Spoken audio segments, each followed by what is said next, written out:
I talk this much about everything, there's no way I'm not going to have to split this up into 2 and maybe 3 parts. As most of you know by now, I sort of snuck away over the weekend to Chicago and went to ALA all impromptu style. I was only there at ALA for 1 day. I was in Chicago for 2, but I didn't go to any of the sort of opening ceremony stuff, though I did go to one thing on Friday.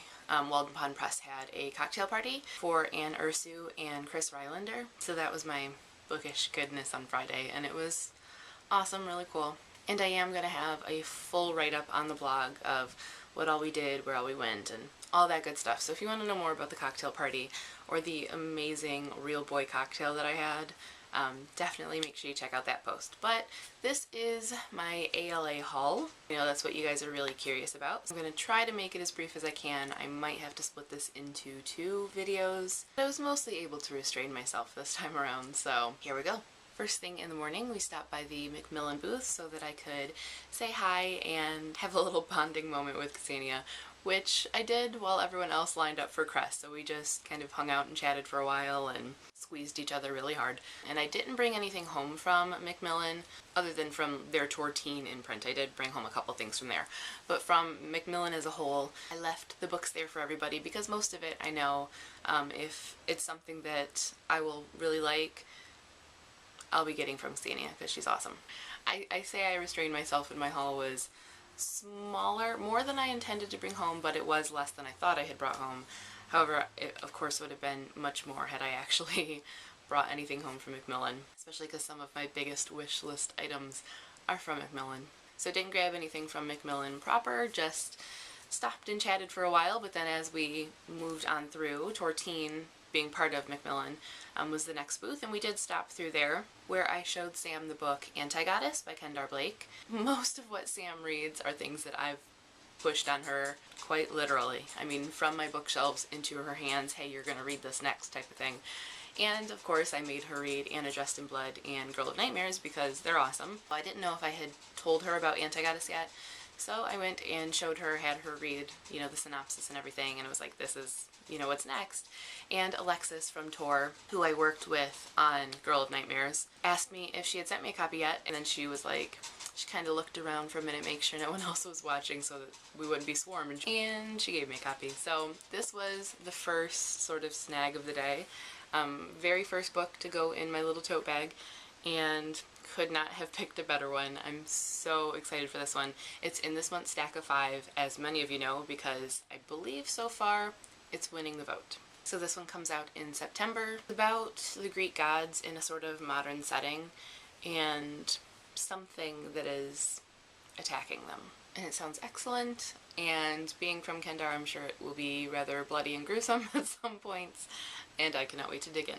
We kind of went through the whole convention hall kamikaze style.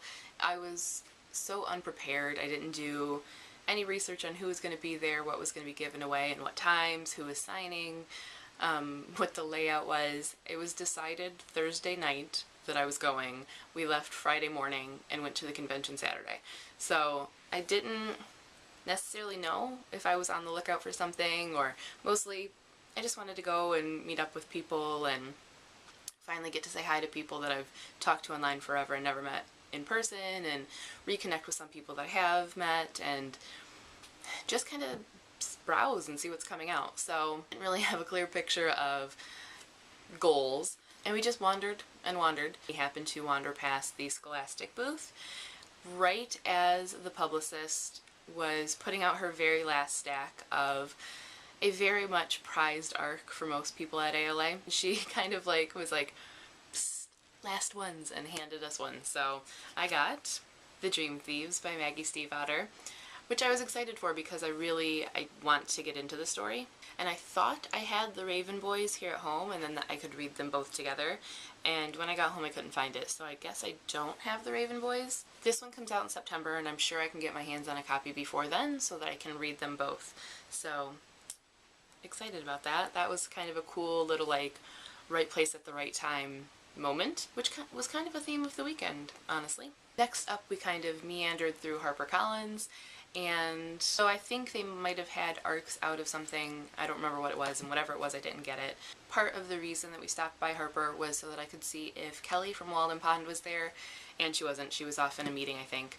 But I was talking to one of the publicists, and while I was talking to her, I asked if they were going to be doing any galley giveaways of The Chaos of Stars by Kirsten White and Across a Star-Swept Sea by Diana Peterfriend. And I don't know whether they ended up doing any giveaways, you know, over the weekend at all, but she did have a few copies, so she went ahead and grabbed them for me, which was very awesome of her. I want to say her name was Preeti, so thank you very much.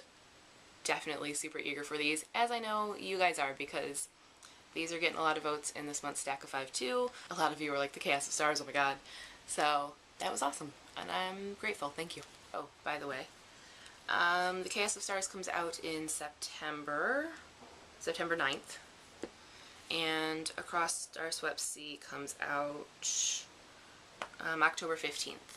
This one is a sequel, so if you haven't read For Darkness Shows the Stars, grab that one first. Now, while we were kind of aimlessly wandering around, I was trying to keep an eye out for Kristen from the Book Monsters and Sarah from The Hiding Spot. I texted Kristen, and she had said at one point that she was in the line for Holly Black's. Before we went to Harper, we kind of ran through past the line to see if I could find her, and must have missed her. And the line was insane, and I was pretty sure that it had been cut off, so we didn't get in line for that.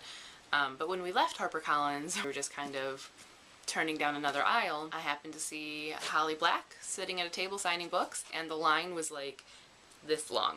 I don't know if it was still the same line from when Kristen was in it and it was just down at the tail end and they hadn't cut it off, or if it was another signing, because they do a lot, you know, sort of back to back at ALA. But whatever the reason, I was able to pretty much jump right in line for Holly Black, which I went to ALA in 2010 and got cut out of every single line that she had, so that was kind of a shocker for me that I was able to just walk right up. But definitely awesome. So I ended up buying a couple books at that booth, and I should mention, of the books that I brought home, about a third of them I bought, so those, everything I'm going to show you isn't an ARC.